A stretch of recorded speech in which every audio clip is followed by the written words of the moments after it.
નમસ્કાર મિત્રો, સ્વાગત છે તમારું આરકે એજ્યુકેશન ઓનલાઈન જોબની અંદર. તાજેતરની અંદર ટાટની એક્ઝામ પૂર્ણ થયેલ છે. એમાં અલગ અલગ મિત્રોના કોમેન્ટો આવેલી છે, જેમાં 70+ માર્ક્સના મિત્રો ઘણા છે. કોઈને 98 થાય છે, કોઈને 100 થાય છે, કોઈને 75 થાય છે, કોઈને 65 થાય છે. એ પ્રકારની કમેન્ટ આવતી હોય છે.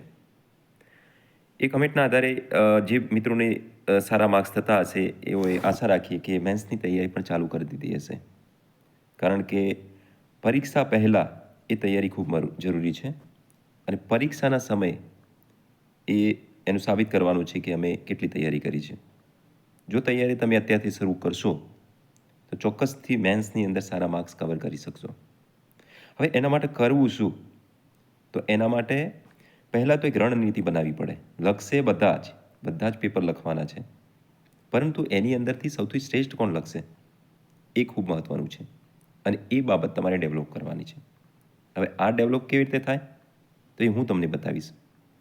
તો કે તમારે લખાણ જ્યારે લખવાનું હોય તો આન્સર રાઇટિંગ પરફેક્ટ ફોર્મ્યુલા, એમાં ઇન્ટ્રોડક્શન તમારે આપવું ખૂબ જરૂરી છે.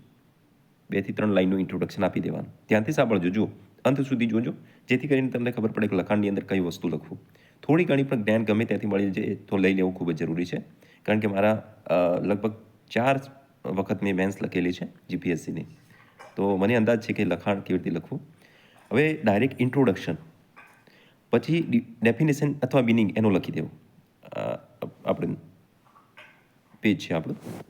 હવે એની અંદર તમે પહેલાં પોઈન્ટ પાડી મિનિંગ ઇન્ટ્રોડક્શન લખી શકો છો. અહીંયા ઉપર તમે પ્રશ્ન લખશો. અહીંયા આ પ્રશ્ન બન્યો, અહીંયા આન્સર જવાબ કરી અને તમે મિનિંગ લખશો, અને એના પછી તમે પેરેગ્રાફ પાડી અને ડાયરેક્ટ એની અંદર ટોપિક લખવાની શરૂઆત કરશો. હવે તમારા અહીંયા ડેફિનેશન આવી ગયું, અહીંયા તમારો ટોપિક આવી ગયો. હવે આ ટોપિક આવી ગયો એના પછી મહત્ત્વના પોઈન્ટ આની અંદર લખવાના, બરાબર?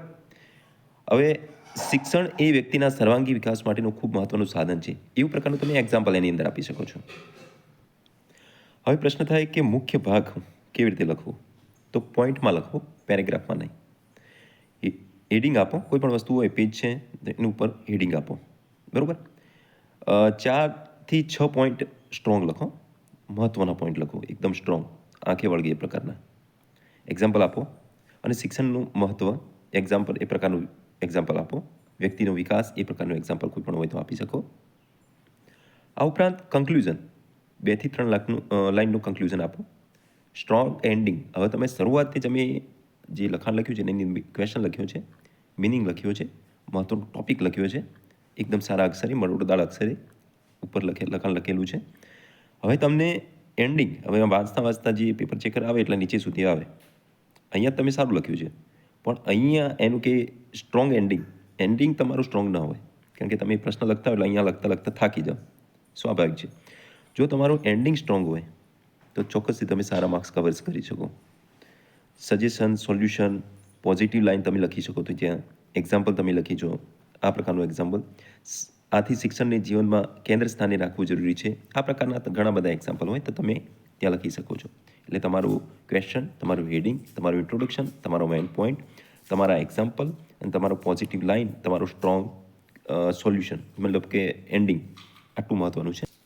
હવે એસે રાઇટિંગ માટે શું કરવું? કારણ કે તમારે એસે તો પૂછાતો જ હોય છે. એમાં એસેમાં પહેલું તો ઇન્ટ્રોડક્શન મેન્શન કરવું, કરંટ સિચ્યુએશન્સ, ડેફિનેશન. તમે કોઈ એસેની અંદર આંકડાકીય માહિતી લખો, અથવા તો એસેની અંદર એ પ્રકારની જે કોઈ કહેલી હોય બાબત, અથવા તો એવું સ્ટ્રોંગ બાબતો એની અંદર મેન્શન કરો તો ચોક્કસથી એનો ઉઠાવ આવતો હોય છે. એની બોડી યોગ્ય હોવી જોઈએ.